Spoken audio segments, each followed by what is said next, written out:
Seguimos en La Olla, Sazón Pública, tercer segmento del programa. Y te recuerdo que tú también puedes participar de estas conversaciones, colocar tu debate, tu posición, tus preguntas. Síguenos en el Facebook como La Olla, Sazón Pública. También puedes descargarte los programas para volverlos a mirar, escuchar, debatirlos, plantear tu propia posición, porque de eso se trata. Aquí no compartimos verdades únicas, sino muchas voces en este recorrido. Y nos habíamos quedado en el anterior bloque, me parece muy importante retomar esa discusión. Independientemente de nuestras creencias, independientemente de nuestras posiciones frente a la maternidad, a tener hijos, hijas, a la paternidad también, independientemente de aquello, el tema del aborto va a seguir sucediendo y va a seguir sucediendo en unos números que son bastante grandes.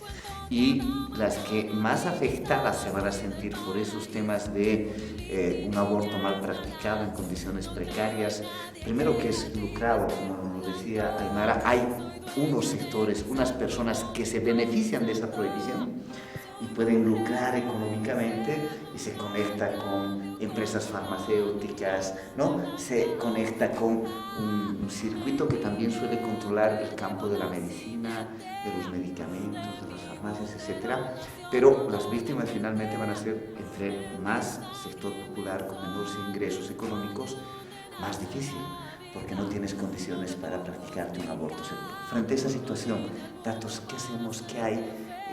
Entendamos mejor esta situación en el país y en el mundo. Bueno, algunos datos, ¿no? que ya de por sí son alarmantes son que mundialmente, según la misma OMS, que hasta un organismo como la OMS, es la Organización Mundial de Salud, la Organización Mundial de la Salud y la misma ONU han recomendado, ¿no? la legalización del aborto a distintos países, y de hecho recientemente han hecho una recomendación también a Bolivia, ¿no? Se ha hecho desde la OMS. Bueno, las últimas cifras que han lanzado son que mundialmente alrededor de 22 millones de abortos se practican anualmente, ¿no?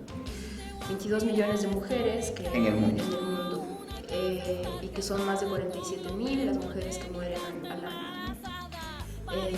Eso es una cifra altísima de mujeres que se están muriendo año tras año en todos los países, y que gran parte de estas muertes y de estos abortos clandestinos se practican sobre todo en América Latina y el Caribe, ¿no? De hecho, recientemente se ha celebrado, en realidad no se ha celebrado, ¿no? Se ha conmemorado el Día Internacional por el Derecho al Aborto el 28 de septiembre, que se ha instalado por un encuentro feminista realizado en Argentina de mujeres de América Latina y el Caribe, a raíz de que esta situación es alarmante en nuestra región, ¿no?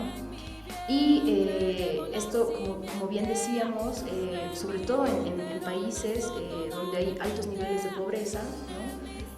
Se da estas muertes son mucho más elevadas. Una cifra interesante que a mí me llamaba la atención, por ejemplo, es que en Argentina la cantidad de abortos con mucha más densidad poblacional es mucho, la cantidad de muertes por aborto clandestino es mucho menor que la cantidad de muertes que abortos clandestinos en nuestro propio país. ¿Y por qué crees que sucede esa diferencia? Porque aquí hay condiciones mucho más precarias, ¿no? Porque las mujeres se tienen que ver obligadas, por la cantidad de recursos, por los escasos recursos que tenemos, las mujeres se ven obligadas a abortar en la garita, se ven obligadas a abortar en, no sé, pues hay abortos clandestinos en toda la Buenos Aires, se ven obligadas a abortar y en estas pésimas condiciones, ¿no? Y como decíamos, no solo que se ven dañadas físicamente, sino que tampoco tienen a quién denunciar, ni cómo, ni nada, ¿no? Y son víctimas de persecuciones y de criminalización, ¿no?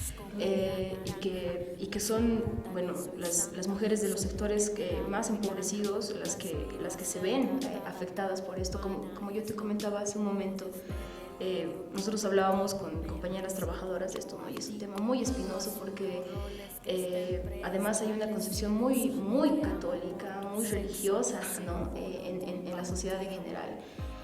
Sin embargo, cuando hablábamos con grupos de compañeras, por ejemplo en UNI, sí se reconocían, ¿no? Se reconocían como personas cercanas a experiencias de abortos clandestinos, todas, ¿no? Entonces es un tema que te cala, que está ahí cotidianamente y que incluso pese a que eres como cercana a eso, te han disciplinado de tal manera en contra del aborto que aún habiéndolo vivido cercanamente te ponen en contra de esto. Ahora, Ahora, eso ocurre mucho en que dices una cosa porque es lo que supuestamente hay que decir, Claro. está bien dicho socialmente y tu vivencia es diferente cuando manifiestas públicamente una opinión. Pero Aymara, querías hablar hace un momentito. Sí, es que se me asoció varias ideas, ¿no? Para no repetir lo mismo que la Viola está planteando, en realidad era como cuando te preguntaba sobre la maternidad, ¿no? Qué difícil pensarse, pues, si la maternidad es una decisión o no. Por ejemplo, en Bolivia ahorita el promedio es 15 años. Eso salió con los datos del InfoEspía 2016. 15 años el promedio de maternidad de las mujeres, aún. ¿Qué significa eso? A ver, eso explica. Mujeres menores de edad estamos siendo madres en el campo, en la ciudad, y eso no te permite decidir. O sea, es una imposición de algún modo. Porque, por ejemplo, en regiones donde la toma de decisión es más cruda, como el norte amazónico, es entre 13 y 16 años. ¿Cómo una niña de 13 años puede decidir si quiere o no ser mamá? Ni siquiera una mujer con 24 o 25 años se la puede estar pensando. Entonces, ¿qué pasa con la oportunidad que nosotros tenemos de, por ejemplo, interrumpir un embarazo no deseado cuando estamos en una condición de alto riesgo? Que es esa situación, ¿no? Porque tú imaginas, si tengo un hijo a los 15 años, voy a tener otro a los 17, otro a los 19, otro a los 21. Y no es un cuestionamiento a cuántos hijos una mujer puede tener. Quiero dar un ejemplo sobre la zona de donde yo vengo, ¿no? Que las mujeres dicen, no te metas con los hijos que yo quiero tener. ¿Sí? Porque somos como la naturaleza, decidimos cuántos hijos queremos tener según las condiciones. Pero las condiciones ahora nos empujan a ser mamás. Por ejemplo, si en una comunidad rural tú no tienes hijos, tú no tienes guaguas para dar a la escuela. Y si tú no tienes guaguas para dar a la escuela, tú no puedes ser interesante para la comunidad. Entonces, si pasas de los 30 años, ya estás recontrapasada de ser madre. Tendrías que ser madre más joven. O sea, todas esas reglas que están adentro de la ciudad, del campo, nos están obligando de algún modo a la maternidad, sumado con el hecho que nosotras sentimos culpa, nos sentimos mal por no parir, por el hecho de interrumpir un embarazo, que es otra situación. Y yo me ponía a pensar el tema de los hombres, ¿no? Todo el tiempo estamos discutiendo en diferentes ámbitos, incluso nosotras nos enfrentamos a situaciones tan complejas de cuestionamiento religioso, cuestionamiento político, estatal, ¿no? Porque decimos sí al aborto. Pero nadie se está preguntando cómo responsabilizamos a los hombres que embarazan a las mujeres. Eso no está en discusión, eso no está en tema de legalidad o no. Ahora, esto no nos llevaría también a una discusión de cómo inclusive la reproducción, los hijos, las hijas, pasa también a ser, cuando hablabas de corresponsabilidad, no solo del papá, de quien está en el rol de paternidad ahí en esa discusión, sino también cuál es el lugar de la comunidad frente al tema. Mencionabas cosas y por eso creo que el tema tiene muchísimas aristas, ¿no? En una comunidad rural, la necesidad de tener varios hijos pasa también por la necesidad de tener mano de obra para la reproducción familiar. Si no, tendrías que contratar mano de obra y generas otros lazos económicos en tu vínculo. Entonces, hay condiciones de vida, formas, culturas, maneras de entender la vida que nos llevan a distintas perspectivas sobre la maternidad. Y la pregunta por donde arrancábamos este bloque es, independientemente de esas opciones, de esas necesidades, de la reproducción de la maternidad o no, de las opciones que cada quien tiene, independientemente de ellas, los abortos van a seguir ocurriendo, ¿no? Y necesitamos resolver un tema de salud pública. En los datos que daba Violeta, ¿no? La cantidad de mujeres que mueren por malas prácticas o que quedan con secuelas de esas malas prácticas por la precariedad de las mismas, ese es un tema que hay que resolverlo en la emergencia y en la urgencia.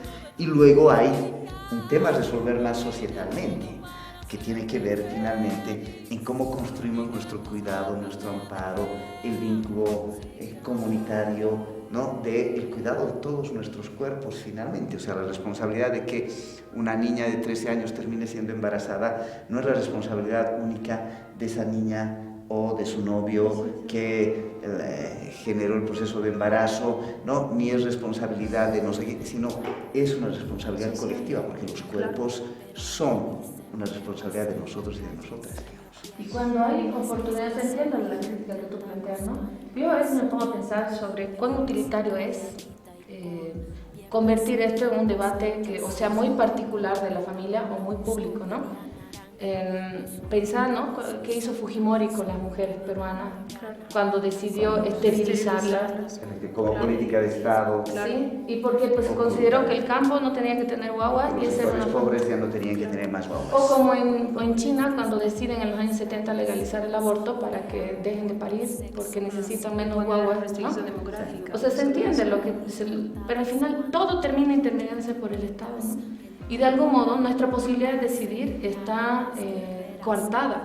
Pues dejemos, de un lado o del otro. Te pido, Aymara y Violeta, nos queda un solo bloque en este tema, como en todos. Podríamos tener un montón de horas de conversación. Dejemos este último bloque para lo que estás planteando. Finalmente, esto también le compete al Estado. ¿Y qué propuestas, qué plantean desde ustedes frente al Estado, frente a este tema que, como decíamos, termina teniendo mayor impacto negativo sobre las poblaciones más pobres de mujeres en nuestros países? De eso hablaremos en el último bloquecito de la olla, así que espérenos, ya volvemos.